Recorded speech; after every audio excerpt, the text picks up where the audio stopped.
काला साया। यूं तो बनारस घाट अपनी खूबसूरती के लिए बहुत प्रचलित है, पर घाट के किनारे कई राज लिए बैठे हैं। ये कहानी शुरू होती है बनारस के घाट के पास बने ममता निवास से, जहां प्रिया लाल जोड़े में ममता के घर उसकी बहू बनकर आती है। आओ आओ बहू, घर को अपने पैरों से पवित्र करो। ममता घर की दहलीज पार कर ही रही होती है कि अचानक एक बहुत गंदी सी बास पूरे घर में फैल जाती है।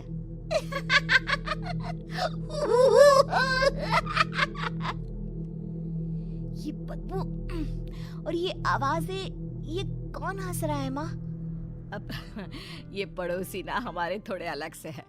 कहाँ हम शाकाहारी और ये मांस मच्छी खाने वाले। छोड़, तू ध्यान मत दे और गृह प्रवेश कर। और हाँ बहू, अपनी सास की एक बात हमेशा याद रखना, इन पड़ोसियों से तो कभी बात नहीं करेगी। अच्छे लोग नहीं है ये। अपनी सास की ये बात मानेगी ना बेटा? हाँ माँ, जो आपकी मर्जी, मैं उनसे बात नहीं करूंगी। अगले दिन प्रिया अपनी पहली रसोई बनाने रसोई घर में जाती है। ये छोकी बात तो नाक में जा रही है। एक काम करती हूँ, खिड़की खोल देती हूँ। प्रिया खिड़की खोलने जाती है। इतने जाले, लगता है इस खिड़की को कभी खोला ही नहीं गया। पर ऐसा क्यों? ओह, नॉन वेज की स्मेल आती होगी ना। 2 मिनट के लिए खोल लेती हूँ, फिर बंद कर दूंगी। प्रिया खिड़की खोलती है। खिड़की खोलते ही उसकी नजर सामने वाले घर की खिड़की पर पड़ती है, जहाँ एक लड़की खड़ी होती है। हाथों में मेहंदी, लाल रंग की साड़ी, बिल्कुल सजी धजी, मानो प्रिया की तरह ही वो भी नई नवेली बहू हो। वो प्रिया को देखकर मुस्कुराती है। हे भगवान, माँ ने तो इनसे बात करने को मना किया था। प्रिया फौरन ही खिड़की बंद कर देती है और तवे पर चढ़े रोटी की ओर देखने लगती है, पर वहाँ रोटी न होकर मछली पड़ी होती है। ये क्या? पहली ही रसोई में इतनी बड़ी गलती। हे भगवान, अब मैं क्या करूं? प्रिया बहुत डर जाती है और फौरन रसोई की सफाई करने और फिर सभी के लिए खाना बनाने लग जाती है। जब वो सबको खाना परोसती है, सब तो ठीक है, मैं बेकार में चिंता कर रही थी।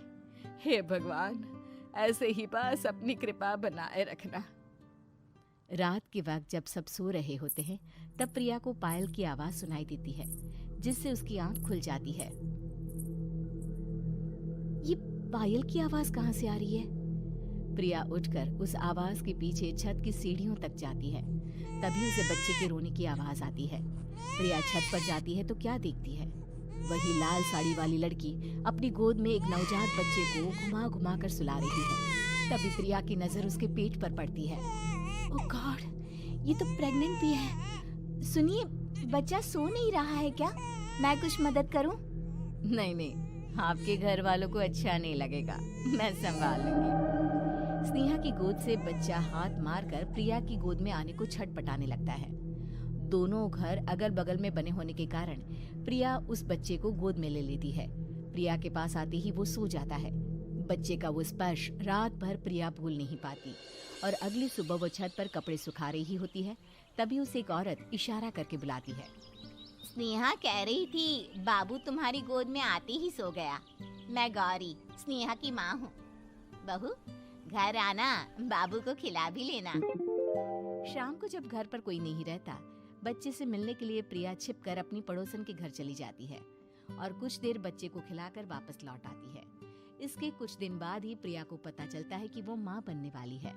ममता की खुशी का ठिकाना नहीं रहता।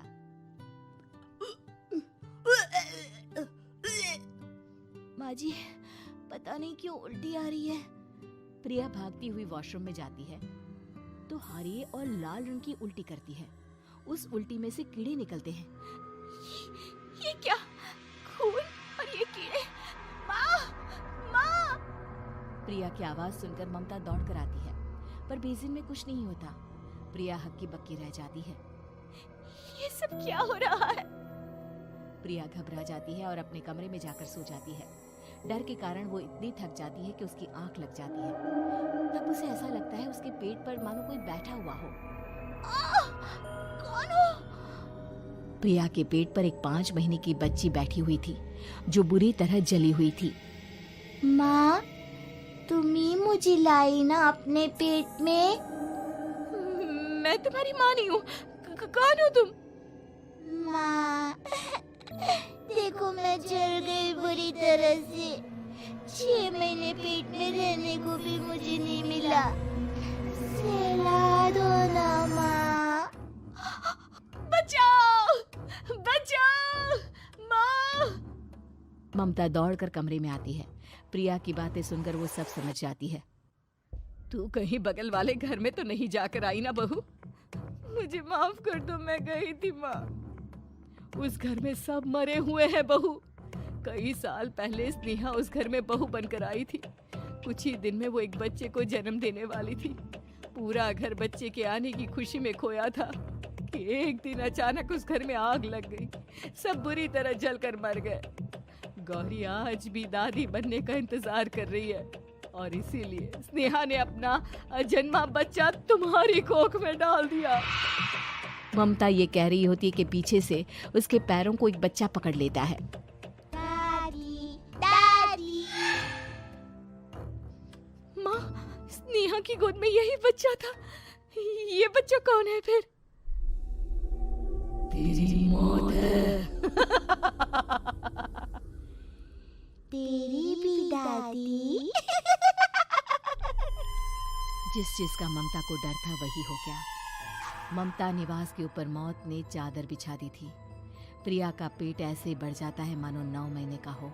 2 हाथ उसके पेट से बाहर निकलते हैं। बहू, संतोष को फोन कर, किसी पंडित जी को बुला बहू।